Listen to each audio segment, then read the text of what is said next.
গণভোট এবং অন্তর্বর্তীকালীন সরকারের মাধ্যমে নির্বাচন সংবিধানেও নাই, আরপিওতেও নাই। ডিসেম্বর 2025 তারিখে সরকার প্রধান নির্বাচন কমিশনার 2026 সালের 12 ফেব্রুয়ারি তারিখে যে সংসদ নির্বাচন তফসিল ঘোষণা করেছে এবং একই তারিখে গণভোট অনুষ্ঠানের জন্য আরেকটি তফসিল ঘোষণা করেছে, এর বৈধতা চ্যালেঞ্জ করে আমি আজকে রিট করেছি। আমি 2024 সালের নির্বাচনের তফসিলও বৈধতা চ্যালেঞ্জ করে রিট করেছিলাম। 2018 সালের তফসিলও বৈধতা চ্যালেঞ্জ করে রিট করেছিলাম। 2014 সালের নির্বাচনের তফসিলও ঘোষণা রিট করেছিলাম। আজকে 2026 সালের সংসদ নির্বাচন এবং গণভোট নির্বাচন একই দিনে এর বৈধতা চ্যালেঞ্জ করে আজকে রিট করেছি এবং এই দুটি তফসিল কেন অবৈধ ঘোষণা করা হবে না এই মর্মে আদেশ চেয়েছি এবং রুল নিষ্পত্তি না হওয়া পর্যন্ত এই গণভোট এবং সংসদ নির্বাচনের তফসিল স্থগিত চেয়েও রিট করেছি।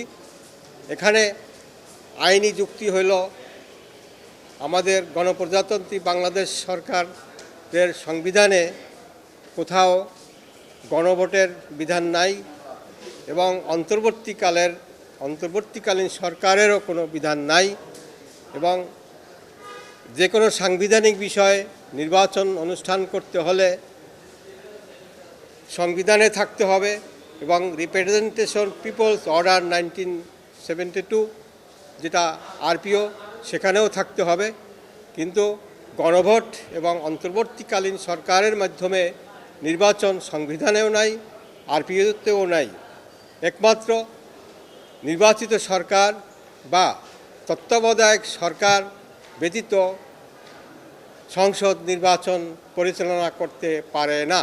বিজলি কেবলসের স্কিন কোটেড ইনসুলেশন আগুন প্রতিরোধী। বিজলি কেবলস, নিরাপদ আজীবন।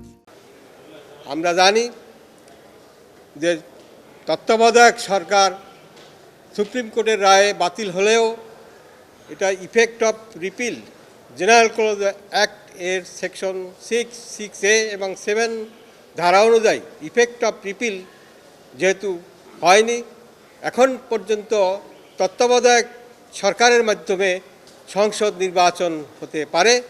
আমি এজন্য তত্ত্বাবধায়ক সরকার গঠন করে তত্ত্বাবধায়ক সরকারের মাধ্যমে সংসদ নির্বাচন করার জন্য আমি এখানে আবেদন করেছি। আর একটা বিষয় আমরা জানি এবং সংবিধান এবং আরপিও সেখানে শুধুমাত্র সংসদ নির্বাচন একদিনে হবে এবং একই দিনে সংসদ নির্বাচন এবং গণভোট নির্বাচন এই দুটি নির্বাচন একই দিনে হওয়ার কোনো বিধান নাই, তা আরপিওতেও নাই, সংবিধানও নাই। এ বিষয়ে আমি এই রিটটি করেছি। আগামীকাল হয়তো শুনানি হতে পারে ইনশাল্লাহ।